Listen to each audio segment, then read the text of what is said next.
Welcome to Penrose Learning, where we make understanding easy. You start by installing Glasp and signing in so your highlights and settings sync. Once done, enable the YouTube integration in Glasp's extensions or settings pane. Next, open the YouTube video and let the page fully load. This ensures the extension detects the video player. Click the Glasp icon, choose Summarize Video, and grant any prompt permissions. These first steps connect your account, let the tool scrape captions, and prepare the video for a fast summary. With the video detected, choose the summary length, short for a quick recap, medium for main ideas, or long for detailed notes. Glasp pulls captions and creates timestamped highlights. Review them to confirm accuracy because automatic transcription can miss context. Click any highlight to edit wording or merge adjacent points for clarity.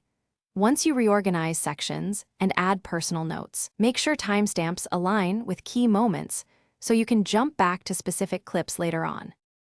Finish by exporting the clean summary as text or markdown, or copy it to your clipboard for immediate use. You can also save it to your Glasp library or generate a shareable link to send to others.